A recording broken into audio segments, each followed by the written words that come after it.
The other day we looked at the Nikon D7000 and we thought it was a bit of alright. Well, today we're going to compare it to the Canon 7D. Now, even though the D7000 is a D90 successor, specs wise it's very similar to the 7D. So which one is better? So you're probably asking, why have we got a car? Well, we thought we'd pick a subject take photos of. But to spice things up a bit, we've got the model from the last battle bokeh video. Meet Kinky. The model got into position and I got my hands on the Nikon D7000.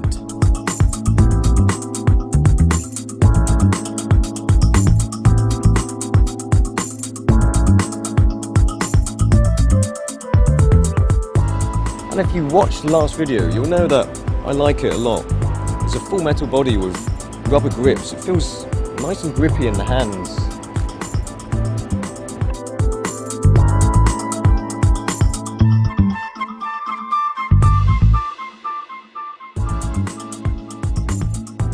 But then of course you've got these new dials like the live view switch, which I like, and the squidgy shutter button, which is reminiscent of the Pro range, as well as these dials here.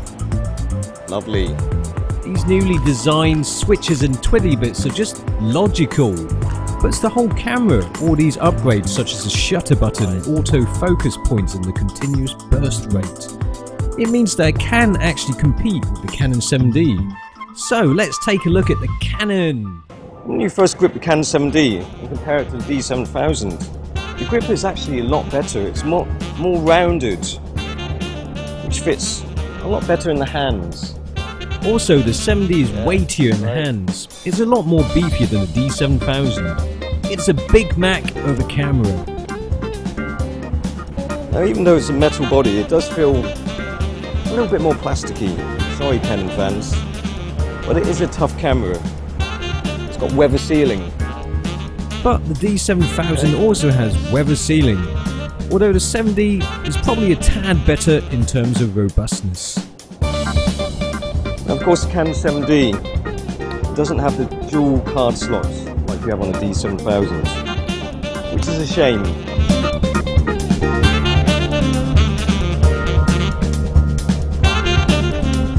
But they both have 100% viewfinders for accurate framing. Nikon has the edge in terms of autofocus points with 39 of them, whereas the Canon only 19.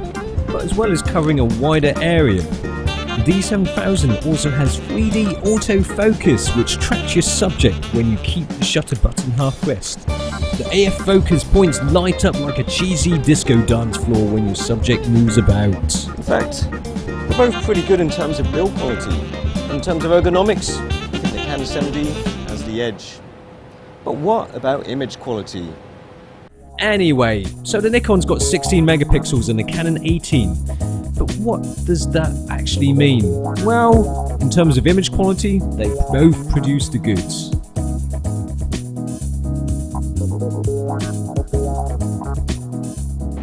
So let's see what the noise performance of the two cameras are like. 3200, 6400, H1 and H2, the maximum. How about the 7D? 3200, 64, and then there's one more. So what are they like? Let's take a look. Yeah, these are the sample shots from the D7000 at ISO 3200, 6400, 12,800 and a whopping 25,600. Oh, it looks like it's taken by a mobile phone. And also with the Canon at 3200, 6400, 12,800 and that's the maximum. Comparing the crops of the 12,800, it seems like the Nikon has the edge in terms of noise performance. Yeah, she got a bit bored with that, so she wants to wash the car instead. Let's wash the car then. Oh! Oh! Oh, that wasn't in the contract. Okay. Locke looked like he wanted to join in, so I gave him the Canon.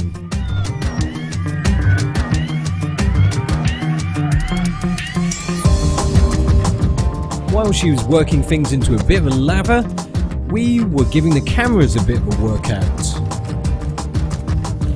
I was skeptical at first, but it seems like she really does like washing cars. Look at that. Oh, look at the smile on that face.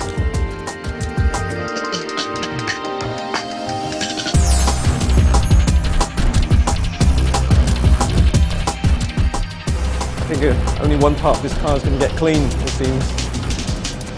Never mind, it's not my car.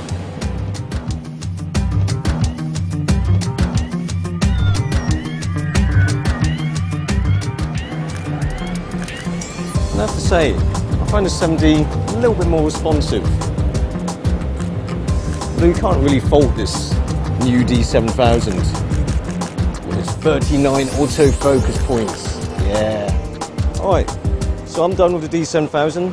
Let me have a go on the 7D and see what it's like. Yeah. Alright, let's go.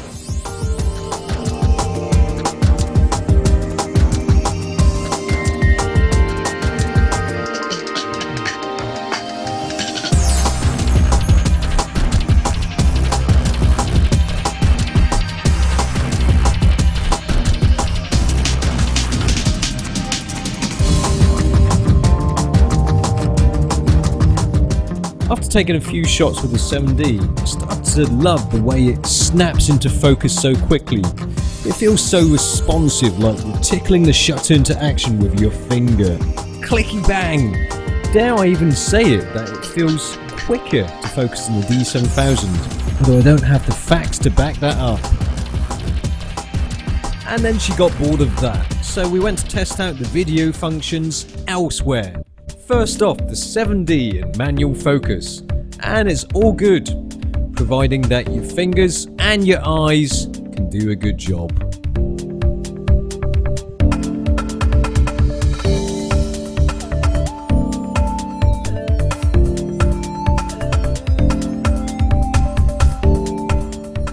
Nikon has upped the game with the D7000 and now has 1080p video recording.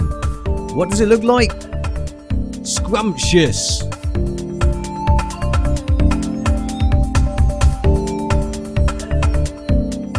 But Nikon's got one more trick up its video mode sleeve.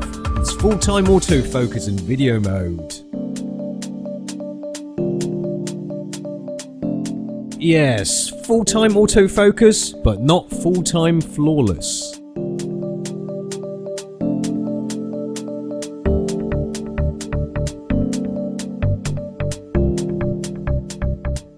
Then there's the tracking mode for the D7000. In our D7000 review, it didn't work so well with the runners, but when it's locked onto her, anyway, it seems to work well this time. But when she turns around, it goes away like a lost puppy in the park. Oh, goose, I've lost it. Oh, no lock on.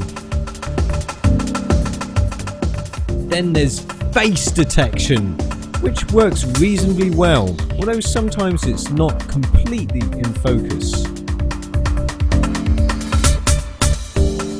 He's focusing on something alright.